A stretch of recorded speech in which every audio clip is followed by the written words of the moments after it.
Hello दोस्तों। तो आज मैं बताऊंगा आपको पर्सपेक्टिव के बारे में। पर्सपेक्टिव हमारी आर्ट में और पेंटिंग में दोनों में ही कितनी इम्पोर्टेंट होती है ये मैं आपको बताऊंगा और उदाहरण दे के समझाऊंगा कि ये किस तरीके से होता है, क्या इसको करने से हमारी ड्राइंग में क्या चेंजेस आते हैं और इसको ना करें तो क्या चेंजेस आते हैं। तो ध्यान में रखने वाली बात यह है कि बिना इसके एक्चुअल पेंटिंग करना बहुत मुश्किल है। अगर इसको हम लेके नहीं आएंगे पर्सपेक्टिव को तो हमारी ड्राइंग या पेंटिंग एक अननेचुरल पेंटिंग लगेगी। तो मैं आपको कुछ उदाहरण दे के बताऊंगा कि ये किस तरीके से होता है और कैसे ये काम करता है। अगर मैं बात करूं कि पर्सपेक्टिव क्या चीज़ होती है, तो हमारी आर्ट हो या पेंटिंग हो, ये हमारी दोनों ही चीज़ों में डेप्थ देने का काम करती है। जैसे हम कहीं पे खड़े हों और किसी व्यू को देख रहे हों तो हमको ऐसा लगता है कि पहला घर छोटा है, दूसरा और छोटा है, फिर और छोटा है, फिर और छोटा है, फिर लास्ट में आके फिर वो गायब सा होने लगता है। तो यही है नेचुरल, यही चीज़ होती है पर्सपेक्टिव की। तो ये मैं उदाहरण दे के बताऊँगा आपको ये किस तरीके से होता है। तो सबसे पहले आता है वन पॉइंट पर्सपेक्टिव।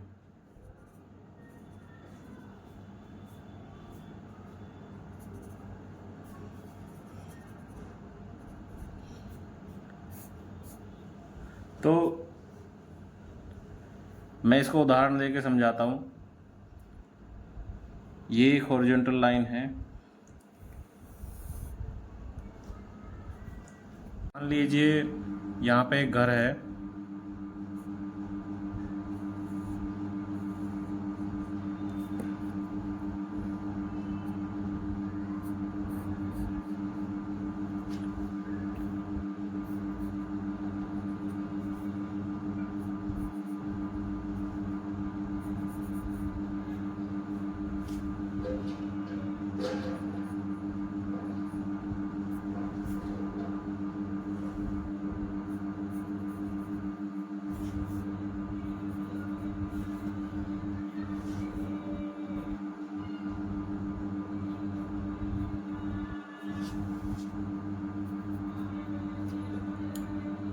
ये घर है।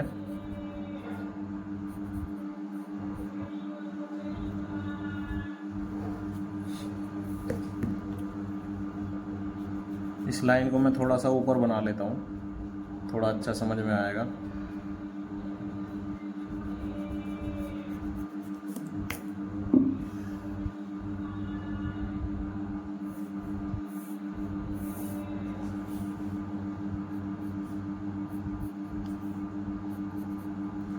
तो होता क्या है कि जब हम इसको डिस्टेंस में देखते हैं तो ये कुछ इस तरीके से आता है।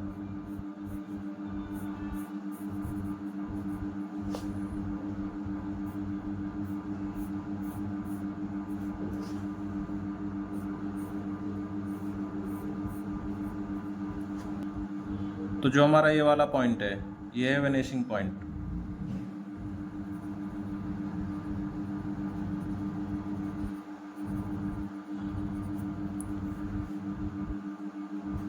अब आप देख सकते हैं कि अगर मैं यहाँ पे कुछ और झोंपड़ियाँ बनाऊँ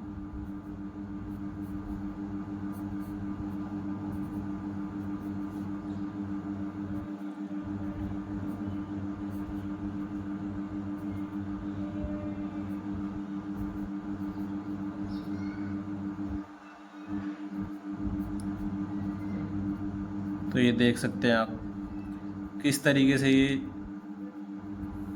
एक जो हमारी शेप है वो किस तरीके से नेचुरल आती है।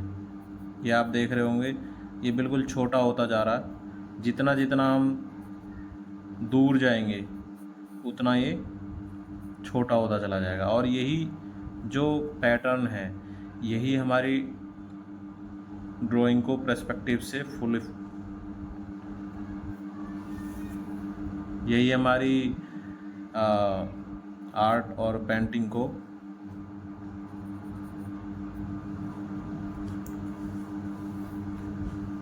तो आप देख सकते हैं किस तरीके से ये इतना बड़ा है, ये फिर उससे छोटा, फिर उससे छोटा, फिर उससे छोटा और इससे छोटा भी बना के देख सकते हैं हम। तो आपको लग रहा होगा कि हाँ ये एक नेचुरल है, जितनी डिस्टेंस हमारी बढ़ेगी उतना ही हमारा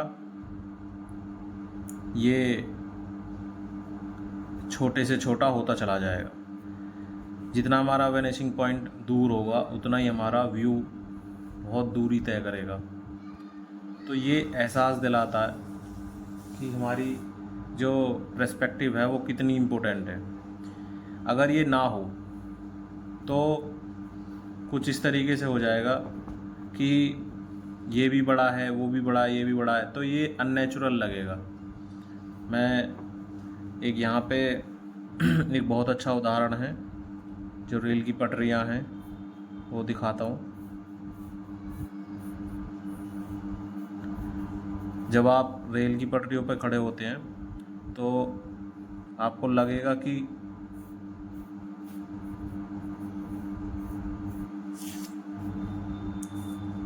वो जहाँ पे हम खड़े हैं वहाँ पे काफ़ी बड़ा है, लेकिन जहाँ पे वो जितनी दूरी तय करेगा वहाँ पे वो एक पॉइंट ऐसा आएगा कि वो मिलने जैसा लगेगा। तो वही है वेनिशिंग पॉइंट।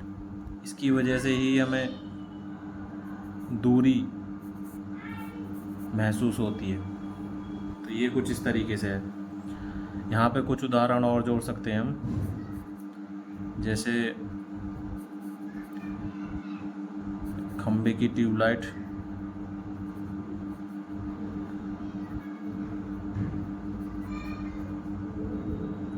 आप देख सकते हैं कि अगर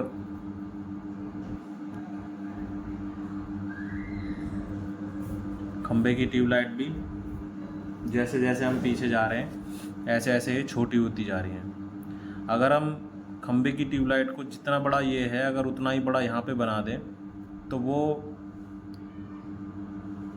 बहुत बेकार लगेगा, वो अननेचुरल लगेगा। ऐसा पेंटिंग में हम नहीं कर सकते, अगर करेंगे तो वो अननेचुरल लगेगा। अब मैं एक चीज़ दिखाता हूँ आपको कि अगर हम इसको छोटा ना करें तो कैसा लगेगा। ये हमारी एक झोंपड़ी हो गई।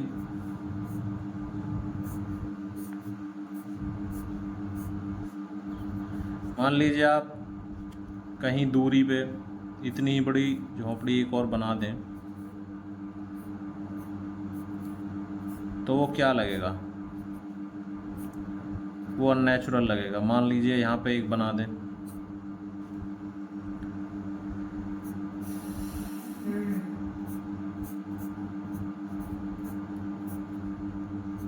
तो ये क्या होगा, अननेचुरल लगेगा।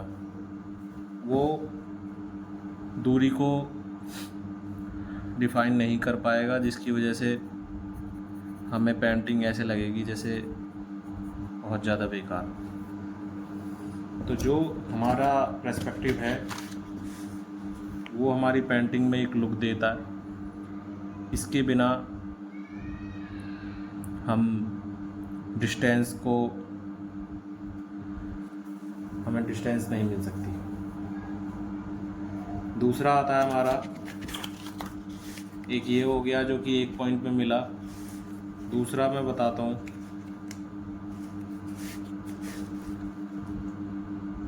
Two point perspective. मान लीजिए ये एक हमारी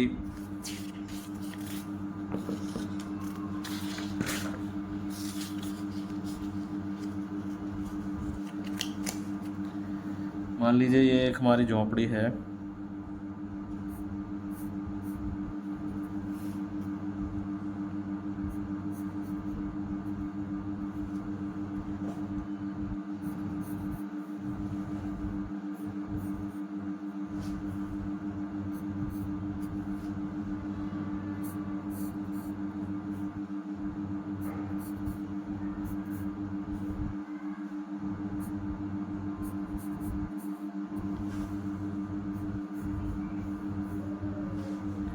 कुछ इस तरीके से। हम क्या करेंगे, एक हॉरिजॉन्टल लाइन खींचेंगे यहाँ पे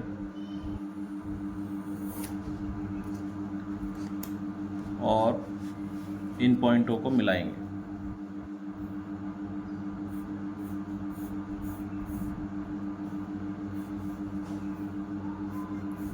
ये पॉइंट एक हमारे वेनिशिंग पॉइंट पे जाके मिलेंगे।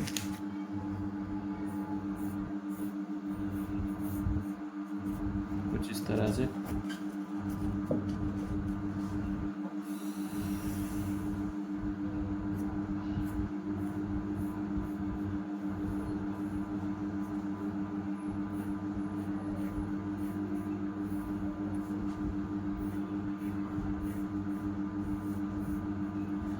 तो जो हमारा ये वाला पॉइंट है और ये वाला पॉइंट है, ये वेनिशिंग पॉइंट हो गया।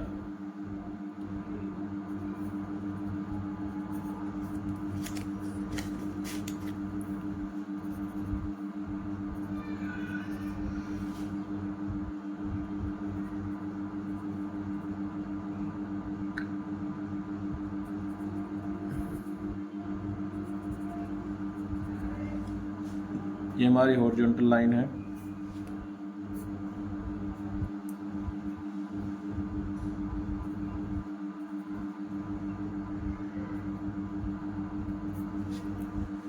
और ये है हमारी झोपड़ी। अब 2 पॉइंट ये इस तरीके से हुए।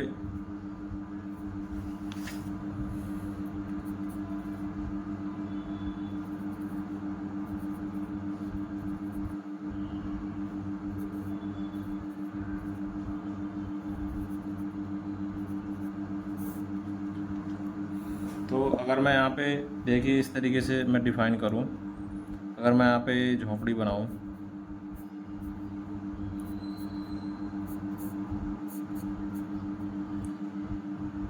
कुछ इस तरह से,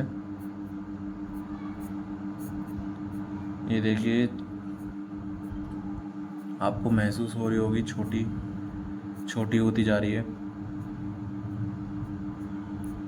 तो कितनी नेचुरल लगती है।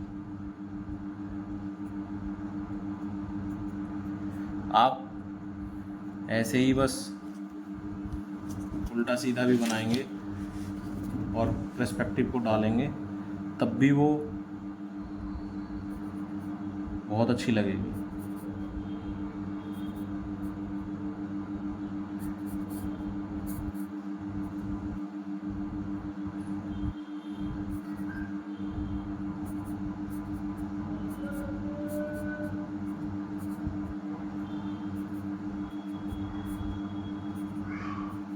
आप देख सकते हैं मैं कुछ नहीं कर रहा, बस रफली बस ऐसे ही बना रहा हूँ, लेकिन ये महसूस होता है कि पर्सपेक्टिव की कितनी अहमियत है। ये आपको दिख रहे होंगे कि यहाँ पे पूरी झोपड़ियाँ बनी हुई हैं।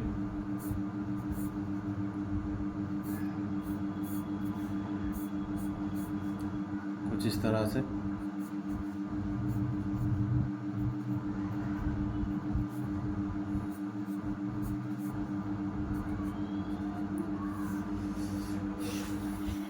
असल में डिटेल जो होती है वो इस एरिया में ज़्यादा आती है, और पीछे आप उसको धुंधला कर सकते हैं, उसमें डिटेल ज़्यादा देने की ज़रूरत नहीं होती। ये जब हम पेंटिंग बनाएंगे डिटेल में, तब हमें थोड़ा और ज़्यादा समझ में आएगा। यहाँ पे हम देख सकते हैं वही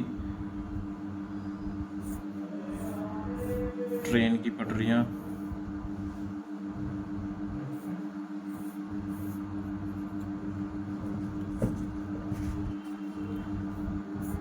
तो सबसे पहले ये जो हम कोई भी ये इस तरीके से करते हैं, देखते हैं, तो ये जो आप लाइन देख रहे हैं ये भी बड़ी से छोटी होती चली जाती है, जिनका गैप छोटा होता चला जाता, तभी ये पर्सपेक्टिव आता है। ये आप देख सकते हैं, लाइट लगा सकते हैं यहाँ पे।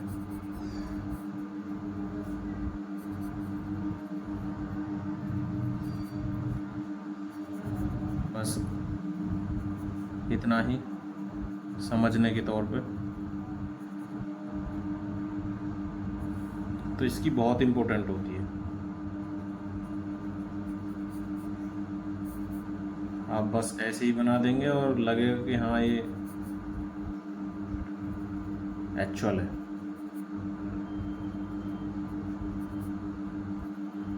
देखिए लाइट भी कितनी छोटी होती जा रही है, आप देख सकते हैं ये कितना नेचुरल लगता है। तो ये हुई 2 पॉइंट पर्सपेक्टिव की बात। अब मैं एक बात करूँगा हॉरिजॉन प्लेसमेंट। जब हम किसी ऑब्जेक्ट को ऊपर की तरफ से देखते हैं तो वो कैसा नज़र आता है। तो जो हमारी हॉरिजॉन लाइन है वो लगभग, हम इसको उदाहरण के तौर पे समझें,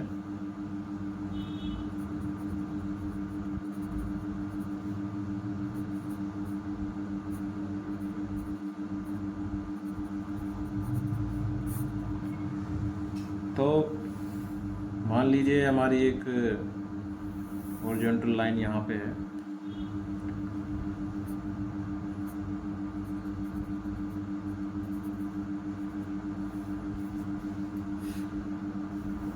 और यहाँ पे हमारी, जो हम ऊपर से देखते हैं, यहाँ पे हमारी एक झोपड़ी है।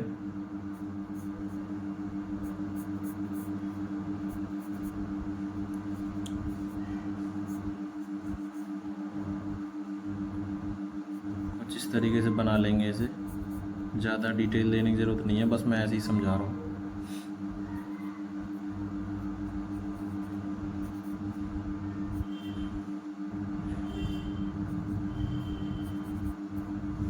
ठीक है, तो ये एक है, वही चीज़ हम करेंगे, इसमें लाइनें बनाएंगे।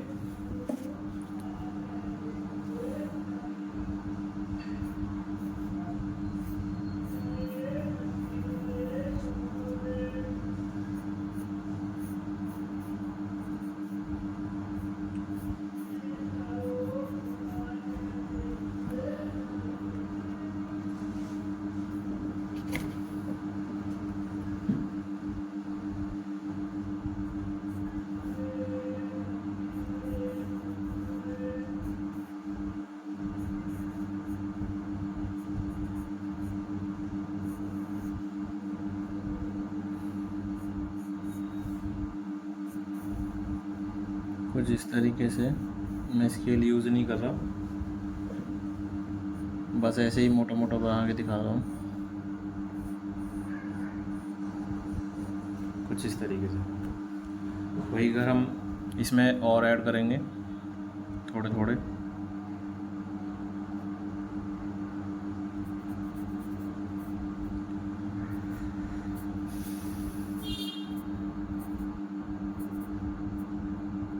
बस ऐसे ही मोटा मोटा सा।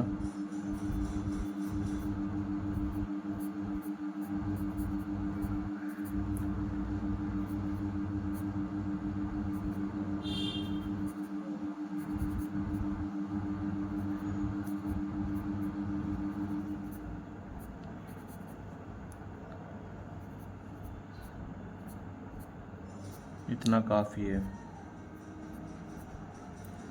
आप देख रहे हैं जैसे जैसे मैंने ये छोटे किए तो इससे दूरी लगता है कि हाँ ये काफ़ी दूर है, तो इससे दूरी निकाली जाती है कि हाँ भाई हमारा ऑब्जेक्ट इतना दूर है।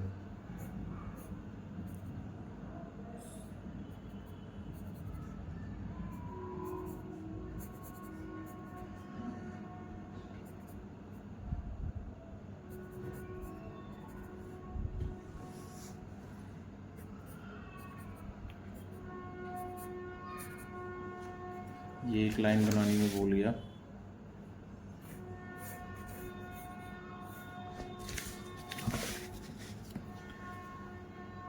तो आप देख सकते हैं कि कितना इम्पोर्टेंट हो जाता है।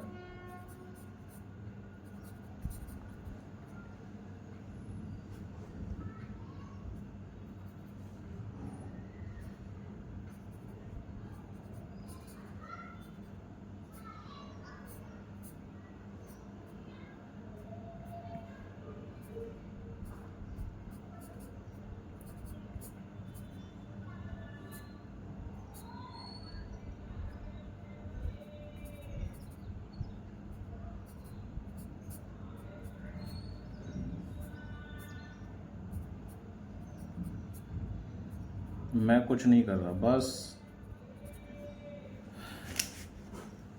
ऐसे ही मैंने मोटा मोटा बनाया है। ये हमारे पॉइंट हो गए, वेनिशिंग पॉइंट।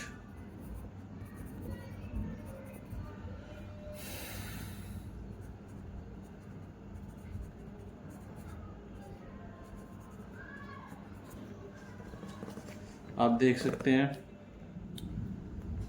हम किस तरीके से ऊपर से, नीचे से, साइड से, बाएं से, किस तरीके से व्यू को लेके आते हैं। अब आपको ऐसा लग रहा होगा कि हम इसको ऊपर से देख रहे हैं, तो ये फ़र्क किस चीज़ का है। हमारा वेनिशिंग पॉइंट यहाँ पे है, आप देख सकते हैं। और जब हम सामने से देख रहे हैं तो आप देख सकते हैं हमारा वेनिशिंग पॉइंट यहाँ पे है। देखिए फ़र्क, वेनिशिंग पॉइंट यहाँ पे है, यहाँ पे है। तो जो हमारे वेनिशिंग पॉइंट है ये बहुत ज़्यादा इम्पोर्टेंट चीज़ है। ये हमारी जो डिस्टेंस है उसको बताता है। ये जितना दूर होगा उतनी डिस्टेंस ज़्यादा होगी, उतनी हमें दूरी ज़्यादा दिखाई देगी, और ये जितना पास होगा उतना हमें पास दिखाई देगा। और इसका जो एंगल है, जो हॉरिजॉन्टल लाइन है, इसकी पोजीशन कहाँ पे है और हमारी झोंपड़ी कहाँ पे है, तो ये भी बहुत ज़्यादा इम्पोर्टेंट चीज़ है। आप देख सकते हैं कि हॉरिजॉन्टल लाइन हमारी यहाँ पे झोंपड़ी के बिल्कुल यहाँ पे है। हमें ऐसा लगता है जैसे हम यहाँ पे खड़े हैं और हम बिल्कुल सामने से इसको देख रहे हैं। इसको ऐसा लगता है कि हम इसको ऊपर से देख रहे हैं। तो ये सब फ़र्क हैं। तो यहाँ पे भी मैं वो बना के दिखा देता हूँ। तो हमारी आर्ट में ये काफ़ी ज़्यादा इम्पोर्टेंट होता है।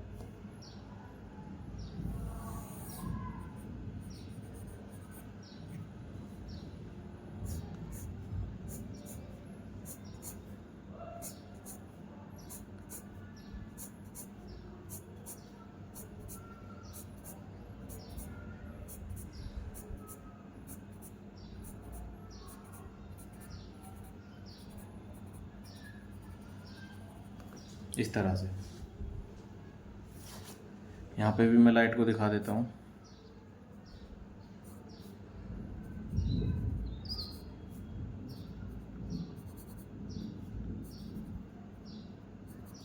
तो जब आप ऊपर से देख रहे हों, साइड से देख रहे हों, सामने खड़े होकर देख रहे हों, तो ये आपकी पेंटिंग को बताता है कि आप कहाँ पे खड़े हैं। अगर हम इसका यूज़ नहीं करेंगे तो हमारी चीज़ें इतनी क्लियर नहीं दिखाई देंगी और पेंटिंग अननेचुरल बननी शुरू हो जाएगी। तो इसकी इम्पोर्टेंस को समझते हुए आप अपनी, चाहे स्केच करते हों या पेंटिंग करते हों, इसको ज़रूर ध्यान में रखें।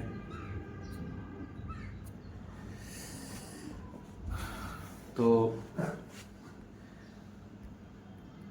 आप देख सकते हैं कि इसकी कितनी इम्पोर्टेंस है। आज के लिए मैं इतना ही बताऊंगा। हमारी पेंटिंग में मैं जो भी बताता हूँ वो काफ़ी यूज़ होने वाली चीज़ें हैं। पहले मैंने मटेरियल के बारे में बताया था, अब मैं इनके प्रिंसिपल के बारे में बता रहा हूँ। तो हर चीज़ के बारे में पेंटिंग बनाने से पहले थोड़ा जान लेना अच्छा है, मैं इसीलिए ये बता रहा हूँ। तो आज के लिए मैं इतना ही बताऊँगा। Thank you so much.